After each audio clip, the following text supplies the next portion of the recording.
ब्रेकनंतर स्वागत. मुंबईकरांसाठी एक महत्त्वाची बातमी आहे. सांताक्रूझ चेंबूर लिंक रोड खुला झाला. अखेर 11 वर्षाच्या विलंबानंतर पूर्व आणि पश्चिम द्रुतगती मार्ग यांना जोडणारा सांताक्रूझ चेंबूर लिंक रोड हा वाहतुकीसाठी खुला झाला आहे. या नवीन रस्त्यामुळे मुंबईतील पूर्व आणि पश्चिम उपनगरं जोडली जाणार आहेत. या प्रकल्पाचं वैशिष्ट्य म्हणजे भारतातील पहिला डबल डेकर उड्डाण पूल या मार्गावर आहे. एकूण 3.5 किलोमीटर लांबीचा हा मार्ग साधारणतः 1 किलोमीटरचा अमरमाल जंक्शन उड्डाण पूल हे वाहतुकीसाठी खुले झाल्यानं मुंबईतील वाहतूक आता वेगवान होणार आहे. दरम्यान सांताक्रूझ चेंबूर लिंक उशिरा का होईना पण नागरिकांसाठी खुला झाला असला तरी आता यावर राजकारण सुरू झालं. या लिंक रोडचं काम अर्धवट असतानाही केवळ निवडणुका डोळ्यासमोर ठेवून आघाडी सरकारनं हा लिंक रोड खुला केल्याचा आरोप शिवसेनेचे दक्षिण मध्यचे मुंबईचे उमेदवार राहुल शेवाळे यांनी केला आहे.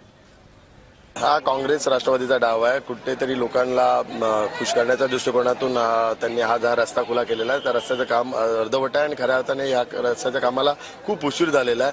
त्याची कॉस्टही वाढलेली आहे आणि एक प्रकारचा घोटाळा या रस्त्यात झालेला आहे. तो घोटाळा उघडकीस येऊ नये म्हणून हा रस्ता त्यांनी उघडकीस केलेला आहे. पण असले किती रस्ते त्यांनी उघडकीस केले तरी शिवसेना, बीजेपी, आरपीआयचा जो दिल्लीचा रस्ता आहे तो जनताने आता खुला केलेला आहे आणि तो दिल्लीला महायुती जाणारच त्या रस्त्याच्या मार्गावरून.